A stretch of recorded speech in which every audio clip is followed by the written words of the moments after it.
Hola chiquillas, hoy día les vengo a traer una cápsula para el módulo 1 de segundo medio de física del programa priorizado de Pixarron. El día de hoy vamos a estar viendo las leyes de Kepler y de Newton. Bueno, entonces, ¿de dónde vienen todo esto de las primeras tres leyes de Kepler? Todo esto viene de un concepto que los físicos se dieron cuenta hace mucho tiempo, que es básicamente lo siguiente. ¿Quizá ustedes alguna vez hayan visto si es que yo tengo un imán, por ejemplo, un imán cuadrado acá y otro imán cuadrado acá, y los dejo suficientemente cerca el uno del otro, en algún momento se van a atraer mutuamente y se van a juntar. Y van a quedar como los dos cuadritos, uno al lado del otro. Es súper malo para dibujar, así que también requiere imaginación. Lo mismo pasaría si es que yo tengo, por ejemplo, una partícula cargada positivamente y una partícula cargada negativamente, porque tienen cargas opuestas, se atraen. Pero es más fácil pensar imanes, quizás alguna de ustedes alguna vez ha visto dos imanes, ha podido jugar con imanes, que a veces hacen como juguetes con imanes. Entonces, ¿qué pasa? ¿Por qué los imanes, por ejemplo, cuando están muy lejos, están como piola, pero cuando los empiezo a acercar, se juntan? ¿Y por qué cuando yo los acerco como cierta distancia específica, como que se empiezan a atraer? Es porque la fuerza con la cual estos dos tipos se están atrayendo depende de justamente este largo, que sería como esta distancia L que hay entre ellos dos. ¿Bien? Entre más cerca estén, más fuerza hay, entre más lejos estén, menos fuerza hay. Lo interesante de esto es que exactamente lo mismo pasa con las cosas como que tienen masa. Es decir, yo tengo un objeto, como un planeta, por ejemplo, Saturno, y yo tengo acá una nave espacial,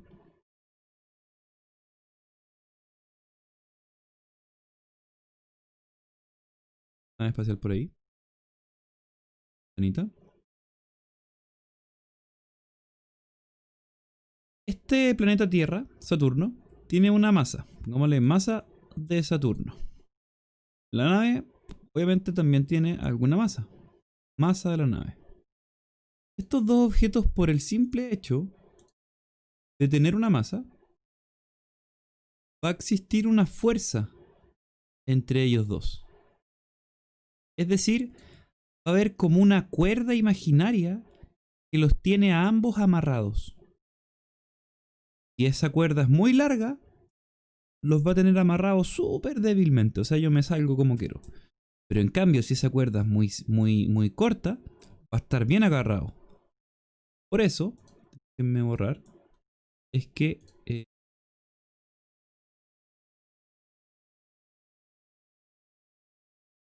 por eso mismo, ¿qué pasa si es que yo, imaginemos que esta es la Tierra? Yo estoy en la Tierra.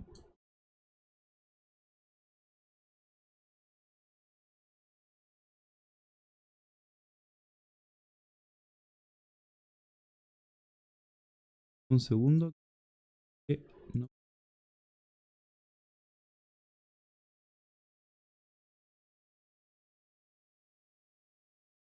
Yo estoy en la Tierra. Yo estoy parado acá en la Tierra. Yo salto. Voy a saltar. Luego voy a caer. Voy a volver a estar en la Tierra. Es porque la Tierra y yo pasa algo súper similar. Pues. También tenemos un lazo, por así decirlo, que nos conecta entre yo y la Tierra. Pero obviamente la distancia entre yo y la Tierra es mucho más chica que la distancia entre una nave y un planeta, que en este caso. Es decir, la fuerza que nosotros tenemos, que la Tierra me agarra a mí, va a ser más grande. Por eso cuando yo salto, yo no me voy volando para el espacio, pues eso no pasa. Sino que yo me devuelvo, caigo. Estoy bien agarrado. ¿vale? Entonces nos empezamos a dar cuenta que existe como esa fuerza entre nosotros. Y exactamente lo mismo pasa con los planetas. ¿Y de qué se dio cuenta Kepler? De lo siguiente.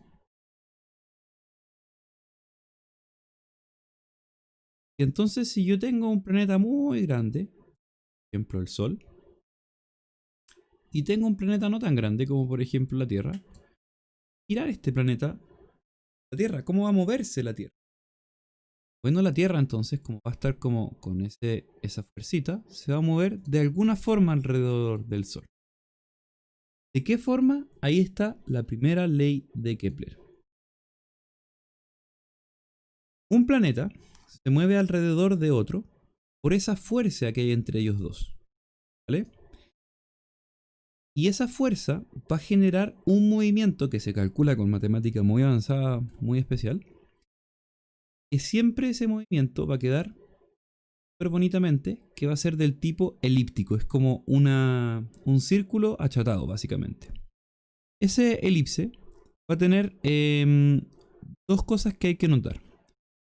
Un eje menor y un eje mayor. El eje mayor es como el que está más largo, el más grande, y el eje menor es el más chiquitito. Esa va a ser la primera ley de Kepler. Es importante notar cuál es el eje mayor porque lo vamos a usar más adelante. Ahora, ¿cuál es la segunda ley de Kepler? Kepler nos dice lo siguiente ahora. Kepler nos dice que si nosotros estamos viendo cómo se recorre, por ejemplo, la Tierra alrededor del Sol, y nosotros empezamos a pintar el área que barre la Tierra al estar rotando, girando alrededor del Sol. ¿Y qué es lo que se dio cuenta Kepler? Que esa área es que yo la pinto en distintas partes, pero la misma área, es decir, ser acá,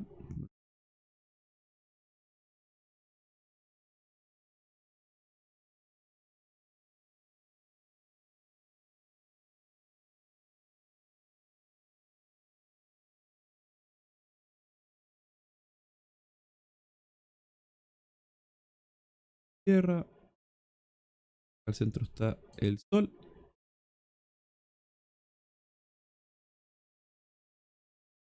Entonces, imaginemos que la Tierra recorre todo eso, toda esa área. No, espérense, mejor hagámoslo de acá porque tiene que ser más preciso. Cuando la Tierra recorre el área de la derecha, como esa parte de la órbita está más cercana al Sol, si ustedes se fijan, va a recorrer cierto pedacito de área. Pero cuando la Tierra está por ejemplo, a la izquierda, al otro lado, como está tan lejos del Sol, al recorrer un poquito, va a barrer mucho más área que cuando está más cerca. Y lo que se dio cuenta Kepler es que el tiempo que tarda va a ser constante si es que barre la misma área. Es decir, si yo barro la misma área a la derecha que a la izquierda, el tiempo que tarda va a ser el mismo. Esto es súper bonito porque lo que implica es lo siguiente. Si ustedes se fijan, cuando yo me mueva a la derecha, va a haber como un gran arco que hay que recorrer. Hay que recorrer como una gran línea para esa área. Pero si yo me muevo en la parte de la izquierda, es como un pedacito bien chiquitito. ¿Cachai? Si ustedes se fijan, es como un poquito nomás. Eso implica que como los tiempos son los mismos, cuando yo me esté moviendo por la derecha, se va a mover bastante rápido. Pero cuando se mueva por la izquierda, se va a mover muy lento. Para que el tiempo sea el mismo. O sea, si se demora un mes acá a la derecha, también se va a demorar un mes acá a la izquierda. Esta sería nuestra querida segunda ley de Kepler. Y la tercera ley de Kepler, que yo les dije que era importante acordarse de esto, de cuál es el eje mayor, es que si yo agarro el tiempo que se demora el planeta en dar una vuelta completa y lo elevo como está en esta ecuación de acá al cuadrado y lo divido por la distancia que tiene este eje mayor, la longitud del eje mayor, al cubo, como está en esta ecuación, me va a dar un número que va a ser constante. Si yo hago esto para cualquier planeta, ese número va a ser el mismo. Es decir, fíjense, acá está la Tierra. Ay, perdón. Y va a tener un semieje de, por ejemplo, 1, por así decirlo más o menos. Va a tener algún periodo que se muera alguna cantidad de tiempo y nos va a dar un número. Ese número va a ser constante. Esa sería nuestra tercera ley de Kelvin, que es bastante importante porque nos ayuda mucho a que, como nosotros podemos quizás saber el semieje mayor, una órbita, por simplemente ver un planeta, podemos saber cuánto va a tardar en dar una vuelta completa este planeta. Y ahora, después de ver esas dos leyes, vamos a ver las dos leyes de Newton, la ley de gravitación universal. ¿Qué nos dice la primera ley de Newton? La primera ley de Newton nos dice básicamente que si yo tengo un cuerpo, imaginemos que tengo como un hielito.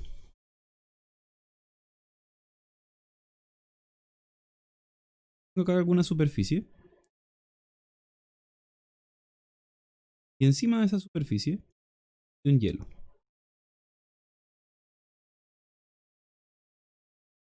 Y ese hielo está moviéndose en la dirección de la flecha.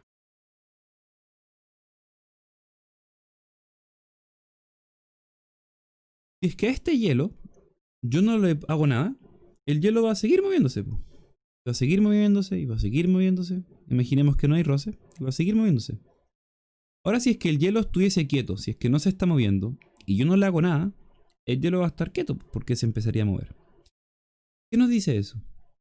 Que si la fuerza que una cosa siente, en este caso el hielo, es cero, o la suma de la fuerza es cero, es decir, si yo tengo un gaseoso, está empujando hacia allá el hielo, pero tengo otro gaseoso acá, que está empujando hacia ese otro lado del hielo, de tal forma que la fuerza que ellos ponen es la misma, es decir, se cancela, fuerza total es cero, el hielo tampoco se debería mover. Por ende, Newton dijo, que en su primera ley, que si la suma de las fuerzas sobre un objeto es cero, tiene que pasar que la aceleración de ese objeto es cero. Y recordemos que ¿qué significa la aceleración? El cambio de velocidad. Es decir, si el hielo está quieto, va a seguir quieto porque no cambia su velocidad. O si el hielo se está moviendo con alguna velocidad, va a seguir moviéndose con alguna velocidad porque no cambia su velocidad. ¿Entienden? Esta es nuestra primera ley de Newton. La segunda ley de Newton es que la fuerza que actúa sobre un objeto es siempre proporcional a la masa por la aceleración que tiene este objeto. Es decir, entre más masa tenga un objeto, más fuerza va a haber involucrado en la acción. Por ejemplo, por eso si yo choco contra la pared, me pego un cabezazo, por ejemplo, por estar paviando y caminando, me va a doler la cabeza. Yo estoy en un auto, choco el auto a mucha velocidad, va a ser más allá de un dolor de cabeza, es bastante destructivo. Eso es porque hay más velocidad cuando yo estoy caminando, porque cuando yo estoy caminando y me pego en la cabeza, estaba caminando y me detengo. Estaba caminando a 5 km por hora y me detengo, pero cuando un auto choca, va, por ejemplo, 50 km por hora y pasa a estar a cero. Es decir, el cambio de velocidad, cuando yo me pegué en la cabeza caminando, fue de 5 km por hora en un segundo, por así decirlo. En cambio, el cambio de velocidad, cuando yo choqué en el auto, fue 50 kilómetros, porque cambió de 50 a 0. Y recordemos que el cambio de velocidad, ¿quién es? Este compadre, la aceleración. Por ende, la fuerza es más grande cuando hay cosas con mayor aceleración. Y aparte, obviamente, el auto tiene mucha más masa que yo, entonces más fuerza aún. Por eso es tan peligroso los choques en automóvil. ¿Cómo se mide la fuerza? Bueno, la fuerza se mide en honor a Isaac Newton en newtons, que son kilos por metros partido segundo cuadrado. ¿Y cuál es esta ley de gravitación de la que tanto hablamos? Es que la fuerza que van a sentir dos cuerpos, por ejemplo, el planeta 1, pongámosle, y otro planeta 2 entre sí, como lo vimos delante, va a ser dada por esta fórmula, que es que la fuerza que se entre en ellos va a ser la constante de gravitación universal G por la multiplicación de las masas de estos dos planetas, dividido por R, donde R, ¿qué va a ser? R va a ser la distancia entre esos dos planetas. Sería la ley de gravitación universal que nos permite calcular la fuerza que tienen dos planetas. Es decir, cuál es la fuerza de esta cuerda imaginaria, por así decirlo, que tiene como estos dos planetas agarrados entre sí por el simple hecho de tener masa. Bueno, chiquillas, espero haberle ayudado un poco a entender la conceptualidad de estos módulos en la priorización anual de Pixelron. Muchos saludos y recuerden que ante cualquier duda, todos los profesores estamos ahí atentos al mail para responderles. Muchos saludos y que estén súper bien.